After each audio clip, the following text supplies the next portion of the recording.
দেখো, হিন্দু শাস্ত্র বিরোধী শুধু মমতা বন্দ্যোপাধ্যায় বা মমতা বন্দ্যোপাধ্যায় সরকার কাজ করেছেন তা নয়। উচ্চ মাধ্যমিক পরীক্ষার কতদিন পরে রেজাল্ট বেরোলো এবং রেজাল্ট বেরোনোর কতদিন পরে ছেলেমেয়েরা কলেজে ভর্তি হওয়ার সুযোগ পেল। আপনাকে আজ বাংলায় স্বাগত। প্রথম কথা হচ্ছে যে মুখ্যমন্ত্রী এবং মুখ্যমন্ত্রীর তথাকথিত কোট আনকোট ভাইয়েরা যারা বিভিন্ন মন্ত্রিসভার বিভিন্ন দায়িত্বে আছে, আমরা দেখেছি যে এর আগেও মাননীয় পার্থ চট্টোপাধ্যায়, যিনি অনেকদিন ধরে জেলের ভাত খাচ্ছেন, তাদের অধিকারের মধ্যে দুর্গাপুজোটা পড়তো। সেই তাদের অধিকারকে ছিন্ন বিচ্ছিন্ন করে আজকে দেখা যাচ্ছে যে সজল ঘোষ, যিনি বিজেপির কাউন্সিলরও বটে, সজল ঘোষের নেতৃত্বে বা সজল ঘোষের পৌরোহিত্যে যে দুর্গাপুজো হচ্ছে সন্তোষ মিত্র স্কোয়ার, সেই দুর্গাপুজো সমস্ত অন্যান্য দুর্গা পুজোগুলোকে ছাপিয়ে এগিয়ে এসছে প্রথম সারিতে।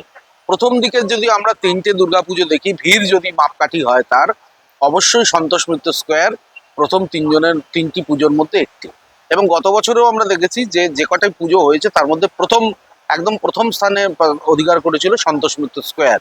এখন এই যে শাসক দল চলছে, 15 বছর ধরে একটা শাসক দল রাজত্ব করছে, সমস্ত কিছুতে তারা ঢুকে পড়েছেন, শিক্ষা তছনছ করেছেন, স্বাস্থ্য তছনছ করেছেন, সমস্ত হাসপাতাল তছনছ, অর্থাৎ স্বাস্থ্যতে আমরা দেখেছি যে কি হয়েছে, সমস্ত কিছু নিজের দখলে নিয়েছেন। অতএব তারা স্বাভাবিকভাবে যেখানে বিশ্বকর্মা পুজোতেও তারা ঢুকে যান, যেখানে সরস্বতী পুজোতেও তারা ঢুকে যান, তো স্বাভাবিকভাবে দুর্গা পুজোতে এই পরাজয় এটা তাদের সহ্য হচ্ছে না। এই সহ্য হচ্ছে না বলেই পুলিশ কিন্তু বারংবার, দেখা গেছে প্রশাসন এবং পুলিশ বারংবার এই সন্তোষ মিত্র স্কোয়ারের যে পুজো, সেই পুজোটাকে ডিস্টার্ব করছে। অ্যাকচুয়ালি এর মূল কারণ হচ্ছে শাসকের অসহিষ্ণুতা। আর এই অসহিষ্ণুতার কথাই আমরা বারংবার বলে এসেছি। শাসক 15 বছর ধরে শাসন করছেন, তার বিচ্যুতি আছে, তার বিরুদ্ধে মানুষের বিক্ষোভ আছে, তার বিরুদ্ধে আমাদের মতন রাজনৈতিক দল বিজেপির তার বিক্ষোভ আছে, আন্দোলন আছে। কিন্তু শাসক যদি এই আন্দোলন এবং এই এই এই যে বিপ্লব, এইগুলোকে সঠিকভাবে গ্রহণ করতে না পারেন, তাতে যা হওয়ার কথা তাই হচ্ছে। প্রথম কথা হচ্ছে মানে এই অদ্ভুত ড্রেস, আমি তোমাকে বলছি, তুমি সমস্ত পুজো মণ্ডপে চলে যাও, পুজো মণ্ডপে যারা যারা উদ্বোধন করছে, বহু জায়গায় নারী শক্তি উদ্বোধন করছেন। এই যে আমাদের যে ইজেডসিসির পুজো, আজকে এখানে ন্যাশনাল ওমেন কমিশন তার একটা স্টল উদ্বোধন হয়েছে। কেউ তো এইরকম অদ্ভুত ধরনের ড্রেস পরে আসেননি, শাড়ি যারা পরে এসেছেন তারা শাড়ি পরেই উদ্বোধন করেছেন। অবশ্যই মুসলিম মহিলারা অনেক পুজোতে আমরা দেখেছি যা তারা আসেন, অংশগ্রহণ করে, তাদের স্বাভাবিক ড্রেস পরেই করেন। কিন্তু রাজ্যের মুখ্যমন্ত্রী তার স্বাভাবিক যে পোশাক, সেটাকে ছেড়ে যদি অদ্ভুত রকমের ড্রেস করেন বা ড্রেস পরেন, তাহলে তো একটা মানুষের মনের মধ্যে দ্বন্দ্ব সৃষ্টি হবেই।